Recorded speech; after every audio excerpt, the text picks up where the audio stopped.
Welcome back to A Celtic State of Mind. I'm Paul John Dykes, and today we are going for another wander around paradise. We're back at Celtic Park, as you can see, and we've got two games to talk about.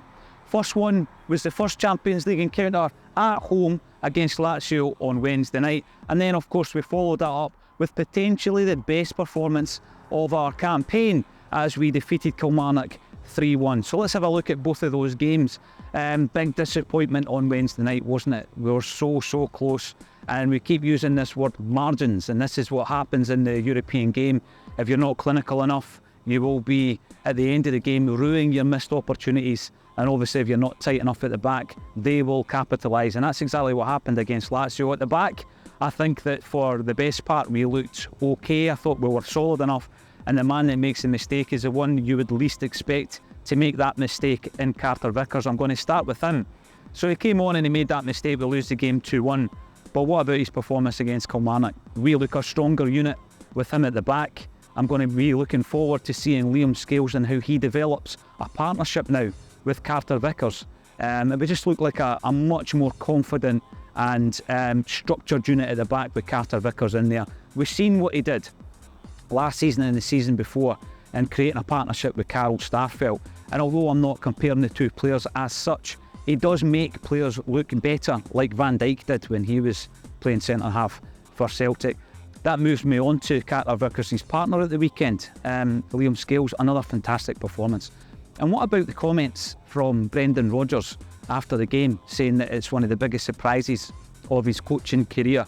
And I think Liam Scales will take those words into the international break, because obviously he's been picked for the island squads against Greece and Gibraltar, and I really hope that he gets some caps and some performances under his belt. Greg Taylor at left back, criticised against Lazio, brilliant against Kilmarnock, his former side, and it still creates that dilemma. Is he good enough for Europe? I think if there's anybody who can coach him into becoming a better player, it's Brendan Rodgers. And I think that his forward defensive play and that of Johnson's against Kilmarnock showed that the inverted fullbacks have kicked in, and they are performing really well under Brendan Rodgers. And then we move into the midfield against Lazio. Rio Hatate came in for some criticism for his performance. I was really looking forward to seeing Rio in Champions League action this season. I think he gave us enough signs last year to suggest that it's a platform that he would be quite comfortable on. But he was quiet against Lazio. In fairness to him, I think he took a forearm to the face, something that the ref didn't pick up on actually, about 12 minutes into the game. And I think that was a moment in the game that could have really turned the whole event on its head, because at that time Celtic were a goal up, and if Lazio had gone down to 10 men, it would have been a different story. But he was criticised for his performance. He was quiet. And then we've gone into the Kilmarnock game, and before the match we were talking about Rio Hatate, and we suggested that, you know, Brendan Rodgers should just let him play through it. He'll come back to form, and that's exactly what he did. It was his best performance in a long time in a Celtic jersey. He orchestrated the game. Brendan Rodgers spoke about the fact that he had been speaking directly to Rio about how to improve his game, and it's all about pressing. That's going to be a big part of it, something I don't think we relied on him for under Ange Postecoglou, but Brendan wants it from him, and it looked at the weekend like he was going to get it. What a performance by Rio Hatate, and already that goal that he scored is a contender for goal of the season. The way that he was able to nutmeg his opponent, it was just fantastic. You could hear the gasps from the crowd. Alongside Rio, you've got Matt O'Reilly against Lazio, who I felt was one of the best players on the park, showing exactly the ceiling that we think he has got in this game. And then against Kilmarnock, he was a wee bit overshadowed, but he still had a very good game. And then Callum McGregor, he's a guy that was coming in for some criticism at the early part of the season, the captain, and I think the fact that we're not talking too much about him after the game shows that he's gone back to that consistency that we expect from the captain. I think the midfield that we saw at the weekend is the strongest three, and when they're all on form, there's not many teams in the country who can live with us. A lot of the talk going into the Lazio game was whether or not Kyogo would break his duck, and he did it with style. It was a fantastic goal, and that's the way I think you are going to break down these quality defences in the Champions League. A brilliant bit of movement, the cushion pass from O'Reilly, the active nature of Maida being able to turn it so quickly into an attack was brilliant, the transition. And of course the finish was excellent as well. So Kyogo is off the mark. He failed to score, of course, at the weekend, but I'm not worried about that because he is the talisman up top. And on the wings, Maeda, he gets the call every single week. He's so important to this side. Yeah, we talk about work rate, but as I said, against Lazio, he was a massive part in cutting open their defence. At the weekend there, I think that it was only right that Yang stepped aside for Palma. Palma has looked as though he's got it in him to become a hero of the Celtic support. It was so cruel against Lazio, wasn't it? Because Maeda's touch was minimal, but it was a touch, and obviously that ruled Palma, unfortunately, offside at that point. Great finish as well, but he then comes up against Kilmarnock and he looks like a quality addition. We were talking about the recruitment at the beginning of the season and the fact that we didn't sign enough what we would call immediate starters, people who could make that immediate impact.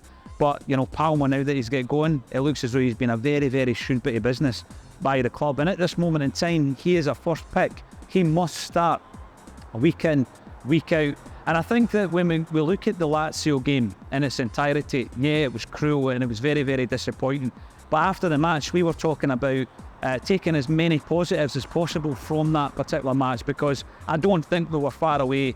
And we did it in relation to having maybe two people in that team who weren't playing that well, and I think Greg Taylor and also Yang, who didn't have his best of games. So there is room for improvement, and I think we will improve under Brendan Rodgers. We followed it up the best way possible with the best performance, I would say, of this season against Kilmarnock, avenging that early season defeat at Rugby Park in the Viaplay Cup.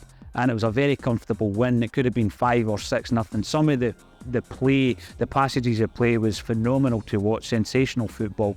And it's just unfortunate that the sold-out crowd didn't actually get a chance to see it because of the weather. There was a lot of empty seats due to the travelling conditions. But I think there's a lot to be confident and positive about after that brilliant result against Kilmarnock. And we move into another international break, but there is a game of football happening at the weekend involving a Celtic select up at James McGrory Park.